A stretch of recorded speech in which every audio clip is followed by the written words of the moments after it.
उत्तर प्रदेश में बिजली का संकट काल, गर्मी फुल बिजली गुल, मंत्री को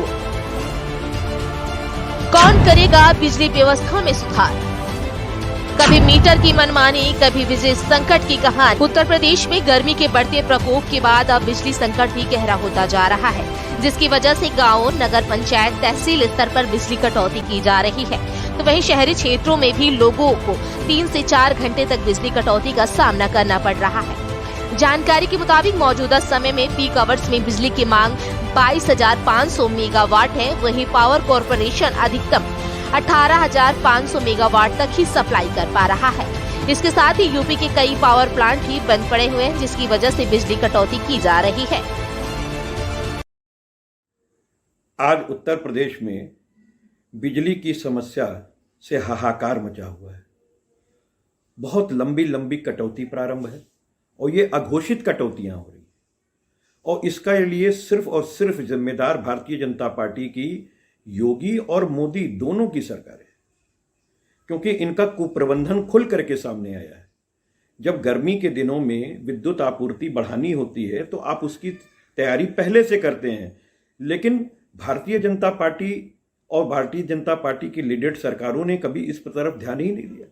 ज़्यादातर उत्तर प्रदेश को जो बिजली मिलती है या बिजली बनती है उत्तर प्रदेश में, या हम बाहर से जो कोटे पे भी बिजली आती है, वो कोयले से बनती है, और कोयले की वहाँ यहाँ पर बहुत समस्या है, क्योंकि समय पर भुगतान कोयले मालिकों का नहीं हुआ है। साथ ही साथ रेलवे के उतने रैक्स नहीं हैं जितनी इनको ज़रूरत है, इसलिए 600 ट्रेनें भी रोकनी पड़ रही हैं। और सबसे बड़ी बात यह है कि समाजवादी पार्टी ने जो 2012 से 2017 के बीच में अपनी प्रगतिशील विकास के लिए काम किए थे, उसके तहत 56,000 करोड़ रुपए की लागत से हमने 3 विद्युत उत्पादन गृह बनाए थे, और साथ ही साथ हमने आनपारा और ओबरा के जो हमारे बिजली स्टेशन हैं उनको अपग्रेड करने का काम किया था, उनकी क्षमता बढ़ाई थी।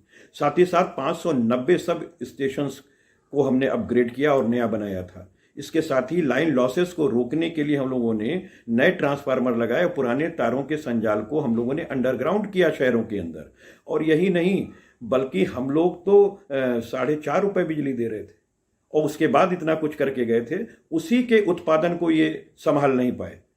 और पहले तो इन्होंने कहा कि हम बिजली दे रहे हैं, जबकि इन्होंने एक भी यूनिट का कारखाना नहीं लगाया, कोई केंद्र के कोटे से बिजली नहीं बढ़ी, तो फिर ये कहाँ से दे रहे थे। ये समाजवादी पार्टी की देन थी, और कुप्रबंधन का शिकार है पूरा समूचा उत्तर प्रदेश और देश भी। इसी वजह से आज बिजली के लिए हाहाकार मचा हुआ है। इसके लिए सिर्फ और सिर्फ योगी सरकार बिजली के संकट से पूरा उत्तर प्रदेश त्राही कर रहा है,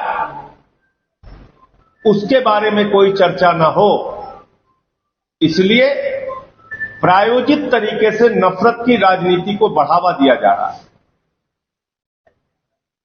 भारतीय जनता पार्टी अंग्रेजों के फार्मूले पर, बांटो और राज करो के फार्मूले पर चल रही है।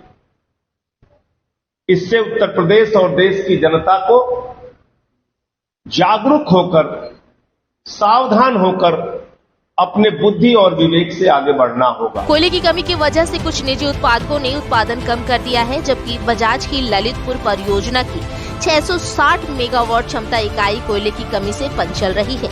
अनपरा की एक 500 और एक 210 मेगावाट क्षमता की इकाई तकनीकी कारणों से बंद चल रही है। हरदुआगंज परीक्षा में ओबरा बिजली घर में कोयले की कमी से उत्पाद कम हो रहा है। बिजली की इकाइयों में कोयले की कमी से एक मुख्य कारण बनी हुई है, जिसकी वजह से उत्पादन कम हो रहा है। उसका असर बिजली आपूर्ति पर भी पड़ रहा है। पावर कॉर्पोरेशन इन दोनों घाटी में चल रहा है। मांग ज्यादा होने की वजह से एक्सचेंज में भी बिजली की कीमतों में इजाफा हुआ है। अब पैसों की कमी के चलते पावर कॉर्पोरेशन एक्सचेंज में भी बिजली नहीं खरीद सकता। बिजली की बढ़ती मांग के बीच सबसे ज्यादा परेशानी ग्रामीण क्षेत्रों में हो रही है। जानकारी के अनुसार गाँव में 18 घंटे की आपूर्ति का शेड्यूल है, जबकि महज 13 से 14 घंटे ही बिजली आपूर्ति हो पा रही है। हमारे चैनल से जुड़े रहने के लिए सब्सक्राइब करें, लाइक करें, शेयर करें और बेल आइकन को प्रेस करना न भूलें।